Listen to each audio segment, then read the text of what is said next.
Good morning everyone. Now in this video number 20A we will study the chapter number 6, that is life processes, in which we will study about the subtopic transportation in plants, and it is included in the biology in general science. की क्रिया में हरे पेड़ पौधे वायुमंडल से carbon dioxide का अवशोषण करते हैं एवं प्रकाश संश्लेषण की क्रिया के फलस्वरूप भोजन निर्मित होता है, जो कि क्लोरोफिल युक्त अंग पत्तियों में संग्रहित होता है। इसी प्रकार मृदा में खनिज लवण जल के अंदर घुलित अवस्था में पाए जाते हैं। इसके अंतर्गत मुख्य रूप से नाइट्रोजन, फास्फोरस एवं अन्य खनिज लवण उपस्थित होते हैं। जड़ों के द्वारा जल एवं खनिज लवण का अवशोषण किया जाता है, जबकि पत्ती से ऊर्जा का स्थानांतरण किया जाता है। यह क्रिया छोटे पेड़ पौधों में विसरण की क्रिया के द्वारा आसानी से की जाती है। जैसा कि हम पूर्व में अध्ययन कर चुके हैं, विसरण की क्रिया में अणुओं का प्रवाह अधिक सांद्रता से कम सांद्रता की ओर होता है। जैसा कि हम पढ़ रहे हैं कि मृदा के अंदर खनिज लवण जल के अंदर घुलित अवस्था में पाए जाते हैं, अतः मृदा में खनिज लवणों की सांद्रता अधिक होती है।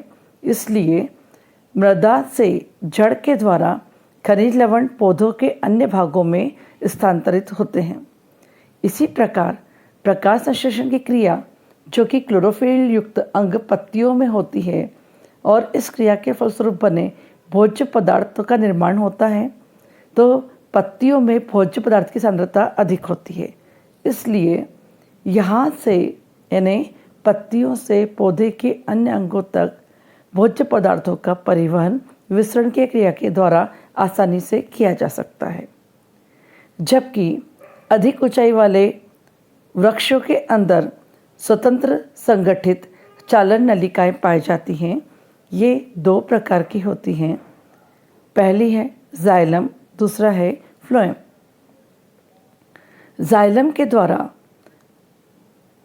मृदा में उपस्थित जल एवं खनिज लवणों का स्थानांतरण किया जाता है, जबकि फ्लोएम के द्वारा पत्ती में निर्मित भोज्य पदार्थों का स्थानांतरण पौधे के अन्य अंगों में किया जाता है।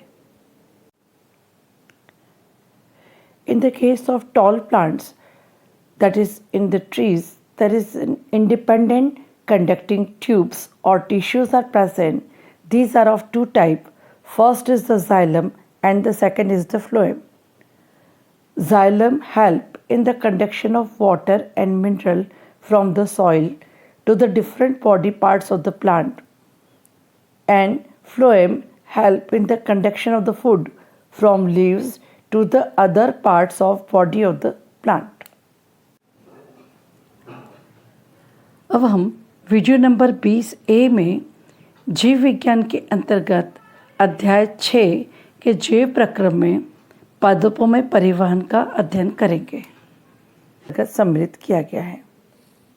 जैसा कि हमें मालूम है कि प्रकाश संश्लेषण की क्रिया में हरे पेड़ पौधे वायुमंडल से कार्बन डाइऑक्साइड का अवशोषण करते हैं एवं प्रकाश संश्लेषण की क्रिया के फलस्वरूप भोजन निर्मित होता है, जो कि क्लोरोफिल युक्त अंग पत्तियों में संग्रहित होता है।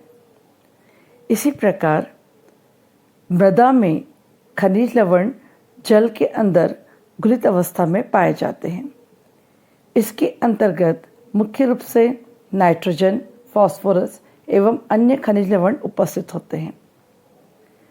जड़ों के द्वारा जल एवं खनिज लवण का अवशोषण किया जाता है, जबकि पत्ती से ऊर्जा का स्थानांतरण किया जाता है। यह क्रिया छोटे पेड़ पौधों में विसरण की क्रिया के द्वारा आसानी से की जाती है। जैसा कि हम पूर्व में अध्ययन कर चुके हैं, विसरण की क्रिया में अणुओं का प्रवाह अधिक सांद्रता से कम सांद्रता की ओर होता है।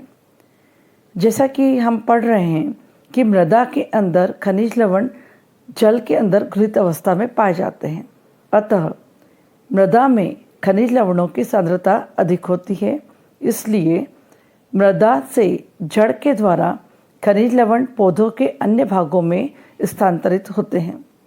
इसी प्रकार प्रकाश संश्लेषण की क्रिया, जो कि क्लोरोफिल युक्त अंग पत्तियों में होती है, और इस क्रिया के फलस्वरूप बने भोज्य पदार्थों का निर्माण होता है, तो पत्तियों में भोज्य पदार्थ की सांद्रता अधिक होती है।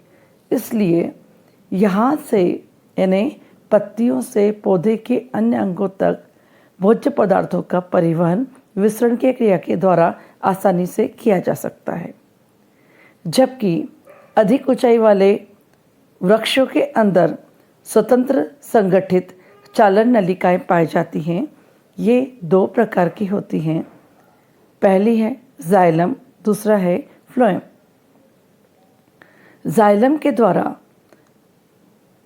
मृदा में उपस्थित जल एवं खनिज लवणों का स्थानांतरण किया जाता है, जबकि फ्लोएम के द्वारा पत्ती में निर्मित भोज्य पदार्थों का स्थानांतरण पौधे के अन्य अंगों में किया जाता है।